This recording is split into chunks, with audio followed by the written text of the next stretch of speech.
Eh bien le bonjour, j'espère que vous allez bien. Ça fait un moment qu'on s'était pas retrouvés dans une vidéo un petit peu plus chill, un petit peu plus détente. Et en même temps je me dis que, bon, vu le sujet que j'ai traité la dernière fois en vidéo, fallait quand même que je vous propose un concept un petit peu plus apaisant. Et quoi de plus facile et de plus agréable à regarder, je dirais, qu'un book haul.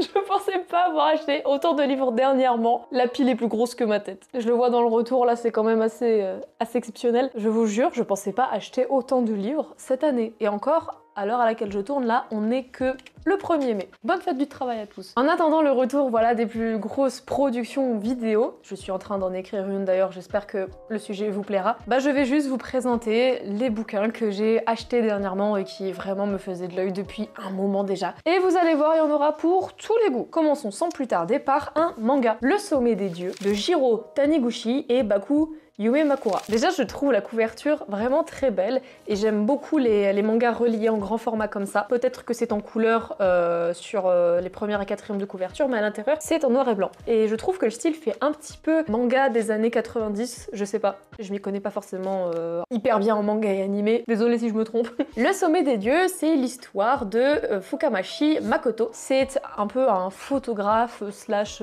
héros qui va nous emmener dans les sommets de l'Himalaya. Donc il paraît que ce récit est assez poétique, assez aventureux. Enfin voilà, j'ai hâte de le commencer. Je pense sincèrement que ça va être ma prochaine lecture. D'ailleurs, petite parenthèse, c'est pas un livre que j'ai acheté récemment, mais je suis dans le tome 4 de l'Amie prodigieuse, donc il me reste une petite centaine de pages. Voilà, j'ai bien avancé dernièrement. J'ai hâte de vous en faire un update. Voilà, mais ce sera pas pour tout de suite. On enchaîne sans plus tarder par Tendre la nuit de Scott Fitzgerald. Alors c'est l'auteur de Gatsby le Magnifique, et autant Gatsby le Magnifique, j'avais lu en anglais, c'est très rare les fois où je lis en anglais. J'avais pas forcément accroché. Par contre, Tendre la nuit, il paraît que c'est génial. C'est l'histoire de Rosemary Hoyt, c'est une jeune star hollywoodienne qui vit sur la Côte d'Azur et qui va faire la connaissance d'un couple, Dick et Nicole Deaver. Et elle est assez fascinée par ce couple, du coup ce sont des expatriés américains qui vivent un petit peu la vie folle, mais pourtant elle ne connaît rien de toutes les failles qui vont être à l'origine de leur chute. Et il paraît que Fitzgerald a écrit ce bouquin dans une période de sa vie où vraiment ça allait pas bien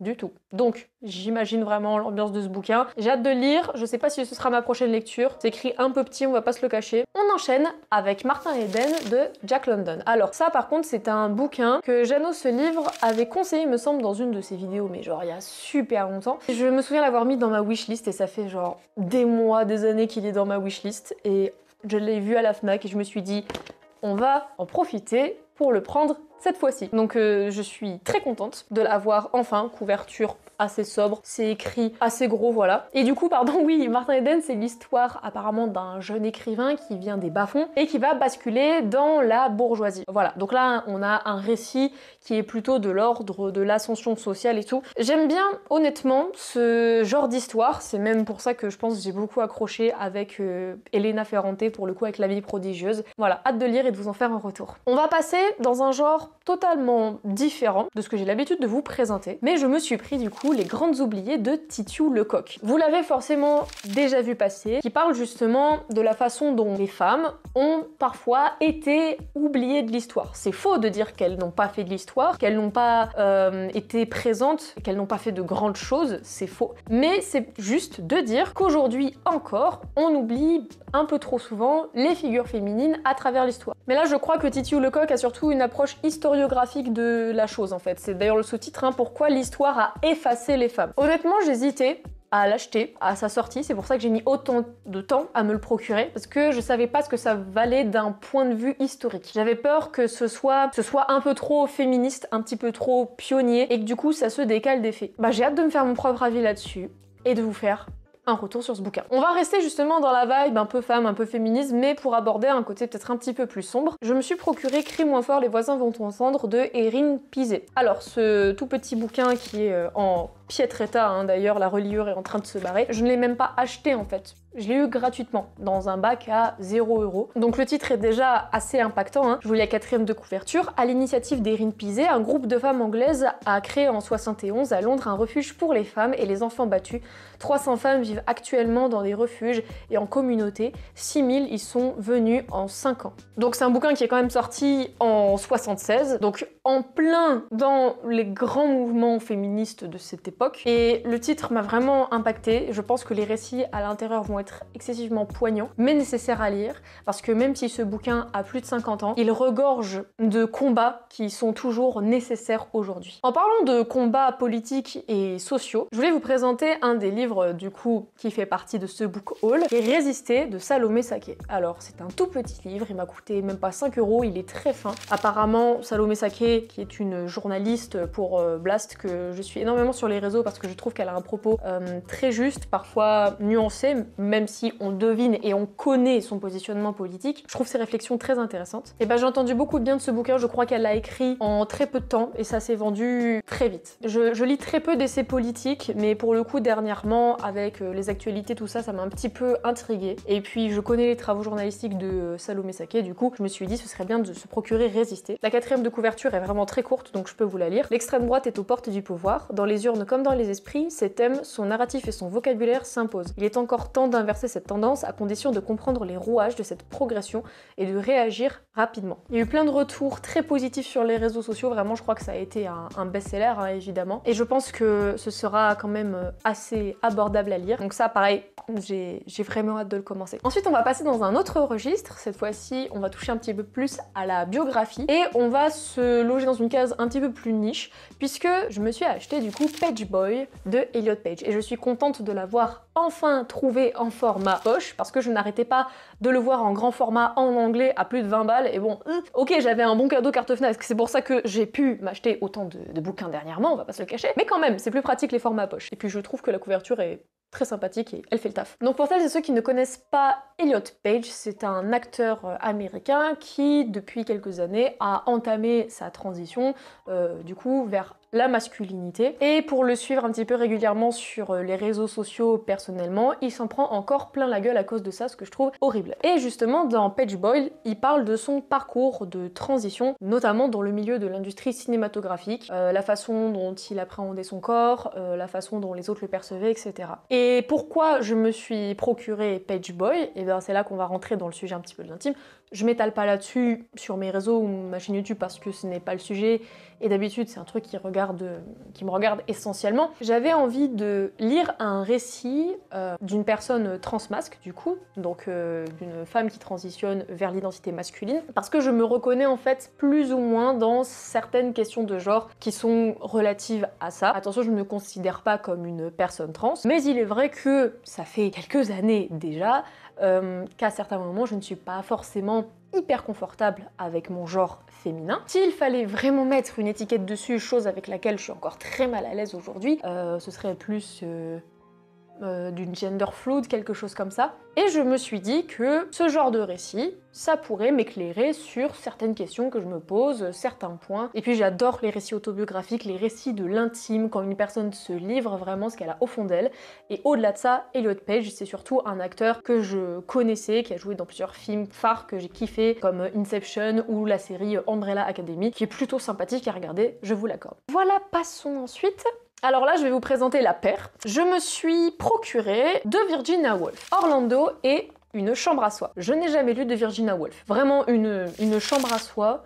J'ai l'impression que tout le monde autour de moi l'a déjà lu et je me suis dit bon, il serait peut-être temps de m'y mettre, surtout que on ne tarit pas d'éloges à l'égard de Virginia Woolf, donc c'est peut-être le temps de s'y mettre. Et Orlando, c'est un pote qui me l'a conseillé pendant une séance de club lecture et j'ai sauté sur l'occasion quand je l'ai vu, il l'avait plutôt bien vendu. Du coup, une chambre à soie, je pense qu'on ne le présente plus, mais très rapidement, en quelques mots. Ce sont des réflexions de l'autrice sur la façon dont les femmes écrivent, dont elles pensent, dont elles philosophent, leur place dans le monde littéraire, dans la société, etc. C'est un récit pionnier, féministe évidemment, ça fait partie des lectures féministes de base je pense à avoir dans sa bibliothèque. C'est très court, très impactant, pareil j'ai choisi l'édition en français parce que j'ai pas encore le courage de lire en anglais, hâte de lire. Et Orlando du coup c'est plus un récit fictionnel. Dans mes souvenirs, d'après ce que mon pote m'avait dit, c'est l'histoire d'un jeune lord, il me semble qu'il va petit à petit vivre sous les traits d'une femme. Je crois qu'il y a une dimension un peu fantastique dans le truc, mais en gros c'est un homme qui se transforme en femme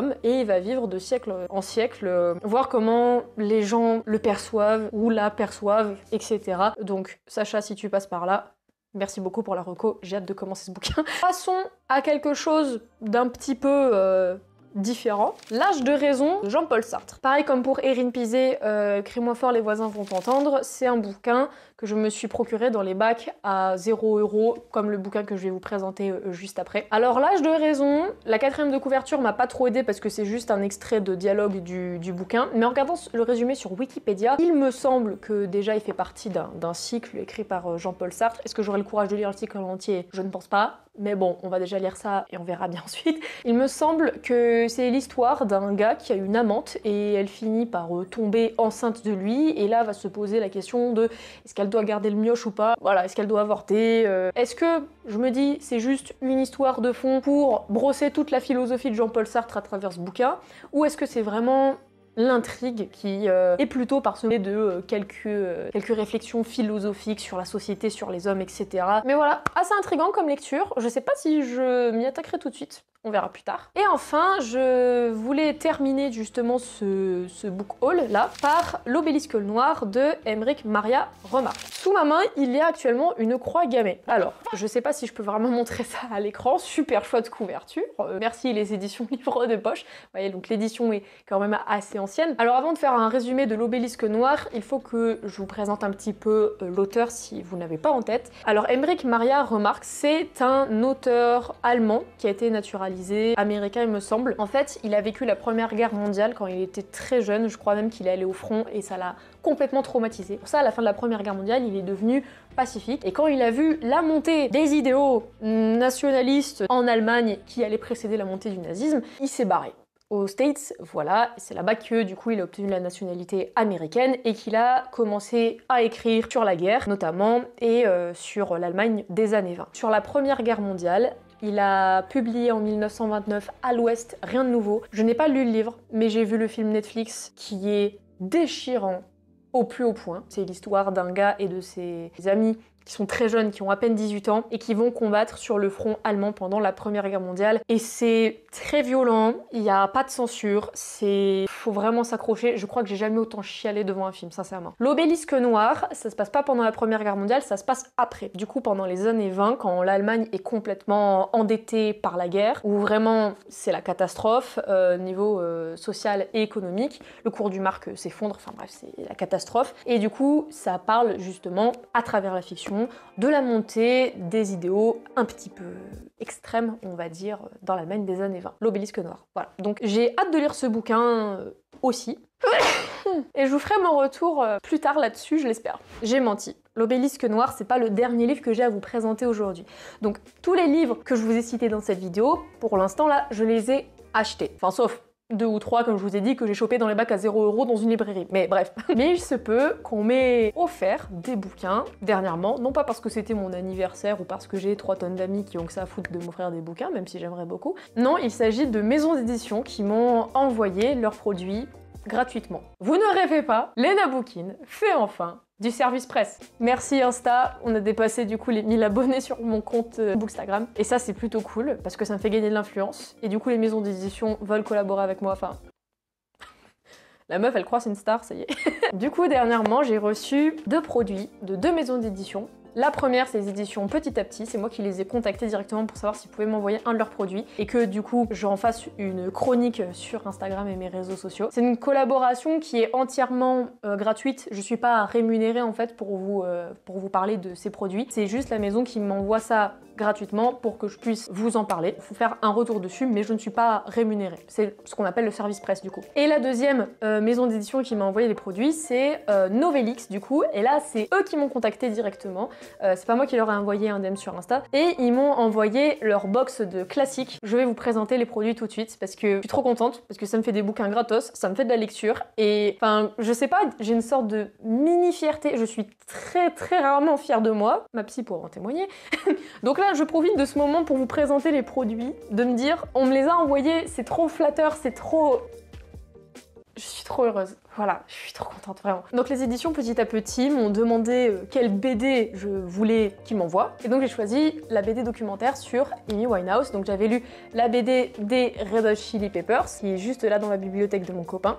Et je l'avais trouvé top. D'ailleurs j'en avais fait un reel dessus sur mon compte Instagram. Et du coup, ben, ils ont accepté de m'envoyer la BD d'Amy Winehouse. C'est une artiste qui a un peu bercé mon enfance, hein, je vais pas vous le cacher. Je suis pas non plus fan absolu d'Amy Winehouse, mais je sais que mes parents adoraient et même adorent encore cette chanteuse, paix à son âme, qui avait une voix, un talent de fou, et elle est morte à cause d'un énorme fils de pute. Ça m'agace. Enfin, j'ai hâte quand même de lire cette bande dessinée qui retrace la vie d'une de ces artistes dont les chansons ont littéralement bercé mon enfance, c'est ce que je disais 30 secondes plus tôt. Donc merci les éditions petit à petit pour ça, c'est top. Vraiment, je suis trop contente. Et du coup, je vous parlais tout à l'heure de la maison d'édition Novelix qui m'a envoyé ces deux box French Classic et Summer Stories. Alors dans ces petites boîtes en carton trop mignonnes, il y a des nouvelles d'auteurs du coup français et dans l'autre anglais qui sont écrites, traduites en anglais. Et leur concept, c'est du coup de proposer ces petites box au public pour qu'on puisse se remettre à lire plus facilement, notamment pendant les vacances, pendant les périodes creuses. Et comme vous pouvez le voir, ce sont vraiment des nouvelles, c'est pas genre des romans hyper épais. Le but, c'est justement de pousser les gens à se mettre à lire. Moi, c'est justement ce que j'essaie de faire via ces réseaux sociaux, cette chaîne YouTube, mon compte Instagram et tout. C'est d'inviter les gens à lire, mais je m'en cogne que vous lisiez genre 3 livres par an ou 20 livres par mois. Genre, le nombre n'importe pas. Le but de la lecture, c'est d'en tirer justement du plaisir, voire même du savoir. Ça développe notre esprit critique. Et c'est une des nombreuses activités qui, je vais parler comme un vieux, attention, mais nous permet de ne pas scroller indéfiniment sur les réseaux sociaux. Alors je sais que c'est difficile de se mettre à lire, voire de se remettre à lire. C'est pour ça, hein, et je l'ai toujours dit, pas qu'en vidéo, mais si vous voulez vous mettre à lire ou vous remettre à lire, ça ne sert à rien de se jeter sur la recherche du temps perdu de Proust, qui fait 2000 pages cumulées. Il n'y a vraiment aucune honte à avoir, j'insiste là-dessus, à lire des contes, des poèmes, des nouvelles, des BD, des mangas. N'écoutez pas les pédants et les élitistes qui veulent vous faire croire que c'est pas de la vraie littérature. Moi, je kiffe lire des mangas, je kiffe lire des BD. Faites-vous kiffer, c'est de la littérature en fait. Si ça vous fait plaisir, que vous en tirez du bénéfice, que ça vous fait apprendre des trucs et que justement, ça vous fait juste kiffer tout simplement, faites-le. Au bout d'un moment, vous avez envie de troquer les BD ou les mangas ou vos lectures habituelles, je sais pas, pour des nouvelles ou des classiques, et que vous voulez vous challenger un petit peu plus en lisant en anglais, et moi je trouve que les box Novelix, elles sont super chouettes pour ça. Et d'ailleurs, moi qui peine énormément à lire en anglais, comme je vous l'ai fait comprendre tout au long de cette vidéo, je pense que ce sera enfin une super opportunité pour moi de m'y mettre en fait. Voilà, je vous parlais de Marcel Proust, on a une nouvelle de Marcel Proust ici qui est écrite en anglais. À noter que je trouve les designs beaucoup trop beaux, beaucoup trop cute, c'est champêtre, c'est mignon. Le concept est génial, voilà. Donc voilà, c'est tout ce que j'avais à vous dire pour aujourd'hui. Encore une fois, c'est une vidéo très chill, plus posée, en attendant les grosses productions. J'essaie de publier des vidéos YouTube une fois tous les mois, une fois tous les 2 mois, mais si ce rythme vous paraît un petit peu long, vous pouvez aller checker mon compte Instagram sur lequel je suis beaucoup plus active et sur lequel je propose des reels, des publications, etc. Allez-y, servez-vous. C'est gratuit. Et pour ceux qui kiffent me regarder sur YouTube, vous savez quoi, on se dit à très bientôt pour une nouvelle vidéo. Bye. Prenez soin de vous.